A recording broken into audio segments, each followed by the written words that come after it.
um lugar chamado Getsemane e lhes disse: sentem-se aqui enquanto vou ali orar.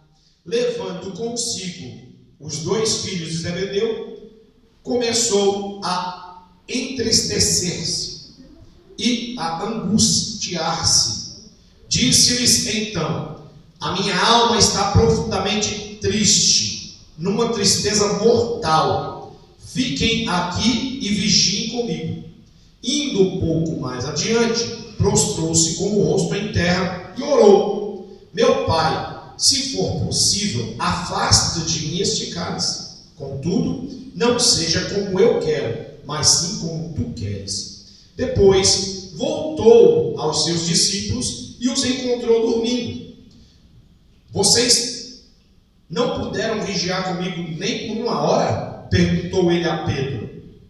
Vigiem e orem, para que não caiam em tentação. O espírito está pronto, mas a carne é fraca. E retirou-se outra vez para orar. Meu pai, se possível, afasta de mim este cálice, sem que eu beba. Faça-se a tua vontade.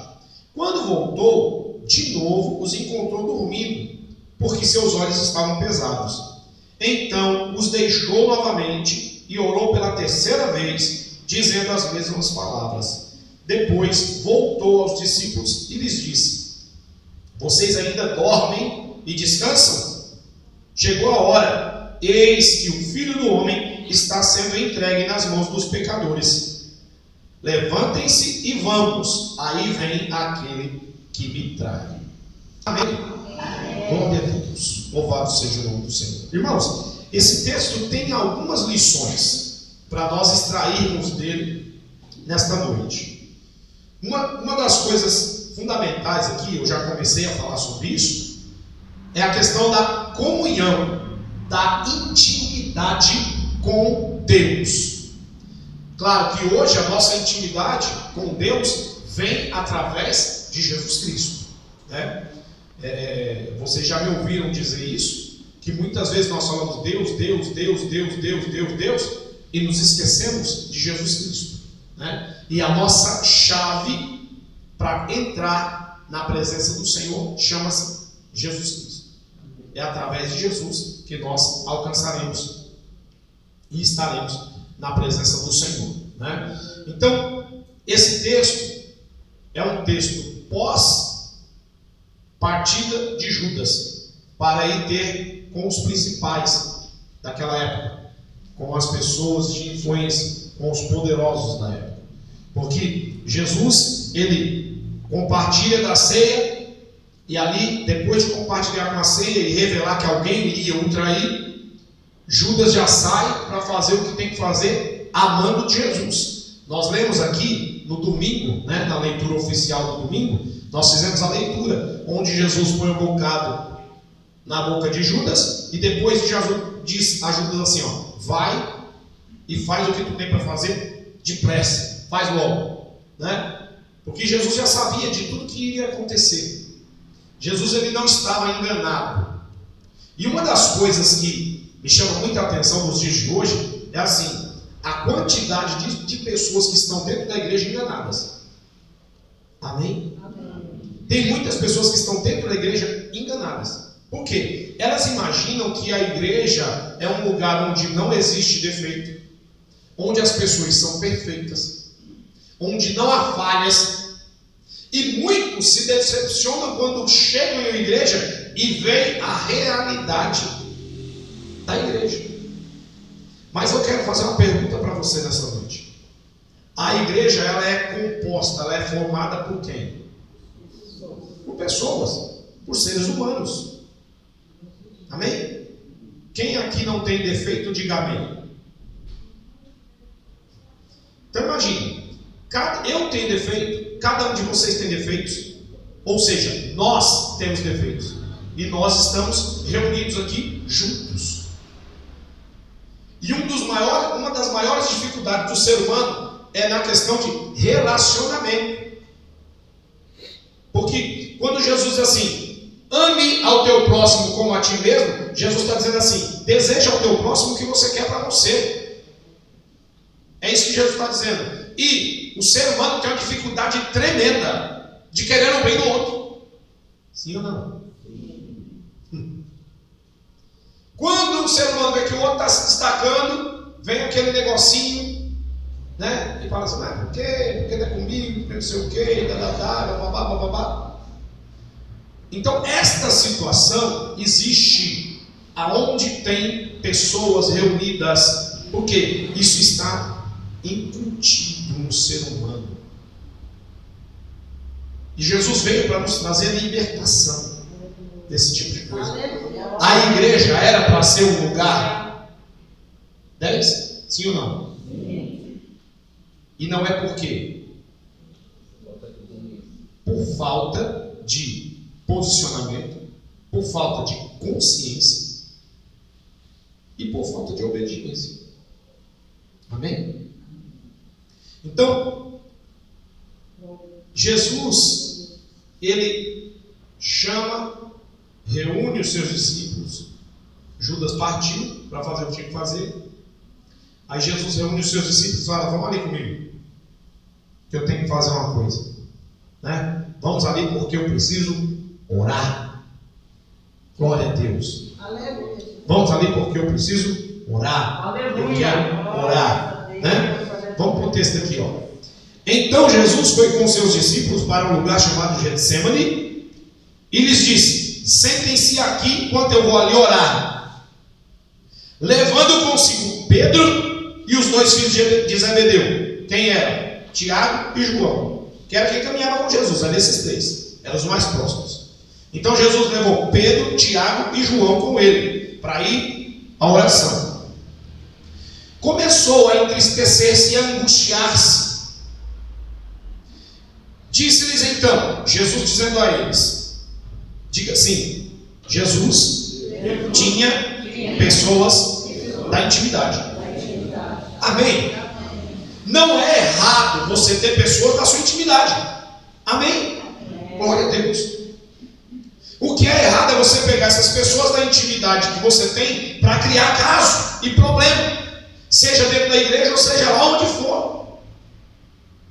Porque você tem intimidade com pessoas no trabalho, você tem intimidade com pessoas numa faculdade, você tem intimidade com pessoas na igreja, você tem intimidade com pessoas da sua família, que tem pessoas que são mais chegadas do que outras, sim ou não? Então você ter pessoas mais chegadas, isso não é pecado e não é errado. Porque essas pessoas mais chegadas são aquelas pessoas que vão te ouvir, que vão receber as tuas lamúrias no momento em que você estiver lá para baixo. Porque muitos não vão querer te dar ouvido, mas os mais chegados sim. Vamos lá, fala aí, eu estou aqui para te ouvir. Não é assim? E Jesus tinha Pedro, Tiago e João. Agora olha que interessante. Jesus chama os 11, porque um já não estava lá, já tinha ido. Então Jesus chama os 11, vamos ali comigo.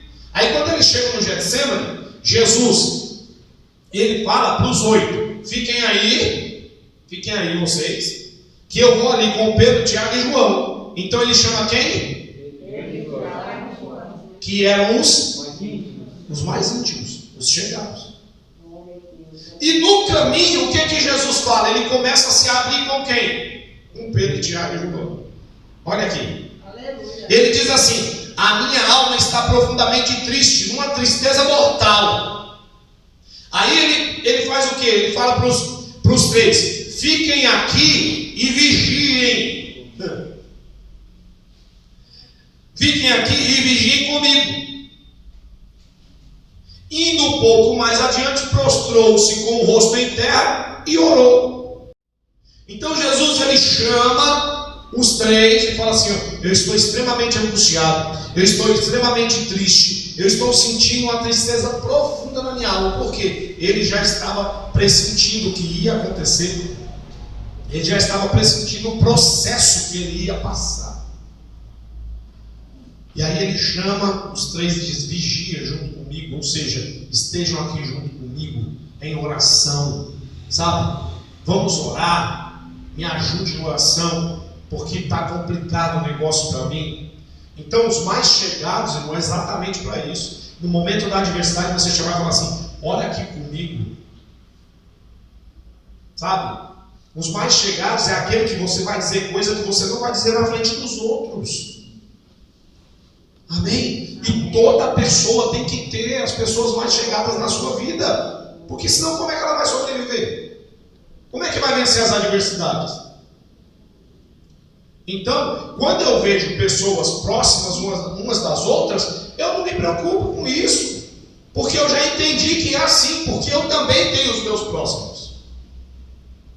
Amém? E nós temos que entender, Jesus ele nos deu exemplo. Pode ver que todas as passagens onde o negócio é mais importante, sempre estavam com Jesus, Pedro, Tiago e João. Não se fala dos outros. Não se fala dos outros. Quando Jesus chega na casa de Jairo, ele chegou sozinho? Não, ele chegou com os 12 na casa de Jairo. Só que quando ele vai entrar, ele fala assim, ó, fica todo mundo aí fora. Vai entrar o pai, a mãe da menina, Pedro, Tiago e João. Comigo. Acabou. Por quê? Porque ele já sabia que Pedro, Tiago e João estavam ali para apoiá-lo. Amém? Estava ali para... Enquanto Jesus estava ali, eles estavam ali, ó. Sabe? Ao mesmo tempo que ia aprendendo, também estavam ali na posição que o Senhor havia chamado. Então Jesus chama eles e diz, ó, fica aqui, ó, vigia comigo, eu vou ali mais na frente orar, porque eu quero ter um pouco mais de intimidade. Porque mesmo com os seus chegados, você tem que ter uma intimidade com Deus, só você e Ele. Diga assim, tem coisas na minha vida que os chegados não vão poder me ajudar. É só Deus. Amém? É só Deus. E aí Jesus fala assim, ó, fica aqui. Mas Jesus diz assim, ó, fica aqui vigiando, ora junto comigo. Eu vou orar ali mais adiante, porque eu quero um pouquinho mais de privacidade, mas orem comigo também. E Jesus vai orar. Interessante, olha a oração de Jesus, irmãos. Versículo 39. Pai, se for possível, afasta de mim esse cálice. Contudo, não seja como eu quero, mas sim como tu queres. Amém? Glória a Deus. Louvado seja o nome do Senhor. É importantíssimo nós entendermos a vontade de Deus para as nossas vidas. Quem tem vontade própria aqui? Amém. Vou perguntar de novo, alguns ficaram em dúvida. Quem tem vontade própria aqui? Amém. Amém. Nós temos vontade própria. Mas existem situações que não será a nossa vontade que vai prevalecer. É a vontade de Deus. Deus diz assim, fulano de tal vai ficar enfermo, eu vou permitir. É a tua vontade ficar enfermo? Mas você vai ficar, por quê? Porque Deus quis, porque foi a vontade dele. E você vai deixar de ser crente por causa disso? Você vai amaldiçoar o seu Deus por causa disso? Não, você tem que entender. Porque quem é espiritual entende quando o Senhor está trabalhando, entende quando o Senhor está agindo. E uma das coisas que está faltando à igreja hoje é a espiritualidade.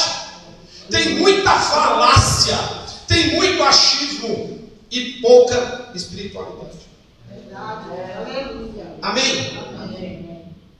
Porque a espiritualidade, irmãos, nos faz entender o trabalhar e o agir de Deus. Amém?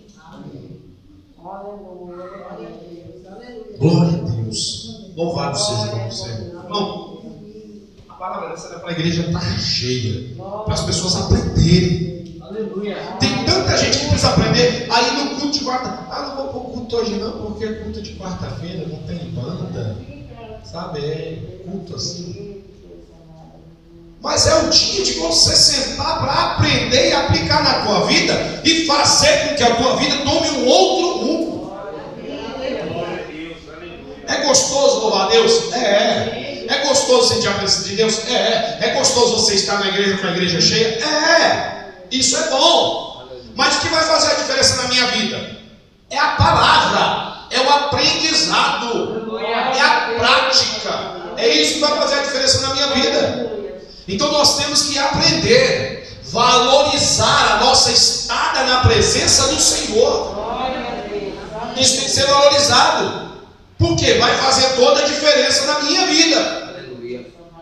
E aí entra uma questão egoísta. Amém? Olha para o irmão que está do lado, eu não gosto de fazer isso não, mas olha para o irmão que está do lado e diga para ele assim: você precisa ser mais egoísta. Pastor, o senhor está mandando o povo ser egoísta? Mas deixa eu explicar para você qual é o tipo de egoísmo que eu estou falando. É o egoísmo que você fala assim: você não vai não? Eu vou porque eu quero para mim. Eu quero crescer, eu quero mudar, eu quero ser abençoado. Se você não quer, problema seu. Amém? É esse tipo de egoísmo que eu estou falando. Não é um egoísmo ruim, é um egoísmo bom. Glória a Deus. Então o que acontece? Eu tenho as minhas vontades, eu tenho os meus desejos. Todo ser humano tem, mas Deus fala assim: eu também tenho as minhas vontades e eu também tenho os meus desejos na sua vida. Glória a Deus. E é interessante que nós podemos mudar várias situações nas nossas vidas. Amém? Nós podemos nos desviar de várias situações nas nossas vidas. Nós podemos nos livrar. Mas aquela que Deus quer que seja do jeito dele, nós podemos fazer o que quiser, que não vai adiantar, não vai mudar a trajetória, nós não iremos escapar daquilo que Ele tem para fazer para operar. Aleluia. Amém? Então Jesus, Filho de Deus, eu estou falando de Jesus, Filho de Deus, irmãos. Amém? Jesus, Filho de Deus, diz assim: meu Pai, se for possível, afasta de mim esse cálice. Mas aí Jesus diz assim: contudo, não seja como eu quero, mas sim como tu queres. Versículo 40. Depois que Jesus fez essa oração, ele voltou aos seus discípulos. E qual é a cena que Jesus vê? Os discípulos dormindo. Jesus pediu para quê? Para eles? Vigiarem. Como é que você vigia com o olho fechado? Amém? Claro que Jesus estava falando aqui do vigiar, Jesus estava falando da oração, né? Orem comigo, me ajudem, vigiem comigo. Mas Jesus volta e ele encontra os discípulos dormindo. Aí interessante é o que Jesus fala para eles, né? Versículo 40 ainda: vocês não puderam vigiar comigo nem por uma hora? Perguntou ele a Pedro. Aí no 41 Jesus diz assim: vigiem e orem para que não caiam em tentação. O espírito está pronto, mas a carne é... Aleluia. Diga assim: a receita que Jesus nos dá para sermos livres da tentação é vigilância e oração. Amém. Está aqui. Jesus disse: vigiem e orem. Jesus não diz assim: orem e vigiem. Jesus disse: vigiem e orem. Quando a pessoa está vigiando, ela está de olhos abertos. Na essência, literalmente, ela está enxergando, observando, prestando atenção, ela está vigiando. Então, quando Jesus diz assim: vigiem, Jesus está falando de que questão? Espiritual. Na questão espiritual. Porque existem duas coisas na vida de um ser humano, e Deus permitiu que fosse assim, e vai ser assim enquanto houver humanidade. E quais são essas duas situações? A vida espiritual e a vida material. São duas coisas que nunca deixarão de existir na vida de um ser humano: a vida espiritual e a vida material. Quem só cuida da vida espiritual tem problema, e quem só cuida da vida material também tem problemas, porque Deus nos chamou para nós caminharmos com os dois pés. Amém? Amém. Deus não criou saci. Deus criou um ser humano que tem duas pernas e os dois pés, e Deus nos ensinou a caminhar com os dois pés. Então nós temos a vida espiritual e temos a vida material, e ambas precisam ser cuidadas, ambas precisam ser vigiadas. precisam estar na direção de Deus. A minha vida material precisa caminhar na direção de Deus. A minha vida espiritual precisa caminhar na direção de Deus. Amém? Glória a Deus. E como isso vai acontecer? Como isso vai acontecer? Através da intimidade com Ele. Eu só conheço a Deus se eu tiver intimidade com Ele. Se eu não tiver intimidade com Deus, eu não irei conhecê-lo. Não irei. Eu vou abrir as janelas do céu sobre a vida dele e tu não vai fazer nada. Porque você não tem poder, quem tem poder sou eu. Meu irmão, minha irmã, quem tem poder sobre a minha vida e sobre a sua vida não é Satanás, é Deus. Deus que tem poder sobre a minha vida e sobre a sua vida. Tudo que acontece na minha vida e na sua vida, ou é por situações que nós criamos por nós mesmos, e se nós não procurarmos e acontecermos, é porque Deus tem um propósito. E nós temos que viver o propósito de Deus. Amém? Então, aí Jó, ele diz aquela frase, né? Antes, Senhor, te conheci de ouvir falar. Hoje não. Hoje eu caminho contigo. Hoje eu tenho intimidade contigo. Hoje eu sei quem tu é pelo que tu fez na minha vida. Aleluia. Glória a Deus. Louvado seja o nome do Senhor. Por que é que Jesus sempre vai direto a Pedro? Porque Pedro tinha que conhecer Jesus na essência. Porque Jesus já havia determinado que Pedro seria o cabeça dos 12. Que Pedro ia ser o cara que ia bater de frente e ia levar a palavra do Senhor, ia tomar as pancadas e ia aguentar as pancadas. Amém? Amém. Diga assim: a quem muito é dado, muito é requerido. Aleluia. Se você quer fazer bastante, então se prepare para tomar pancada. Se prepare para ser cobrado. Porque quem quer fazer muito tem que aprender a ser cobrado também. Amém. Glória a Deus. Quem quer ter um bom salário? Amém. Pois você tem que aprender a ser cobrado. Você quer ter um bom salário, você tem que aprender a dar resultado. Você quer ganhar bem, você tem que aprender a trabalhar de verdade. Aleluia. Amém. Amém. Pai, se possível, passa de mim esse cálice, mas contudo seja feita a tua vontade e não a minha. Aí Jesus volta e vê eles dormindo e diz assim: gente, vocês precisam vigiar e orar, para que vocês não venham cair em tentação. Aleluia. Porque o Espírito está preparado, mas a carne é? Diga, o Espírito já está dizendo: vida? Vida o quê? Espiritual. E a carne que é fraca?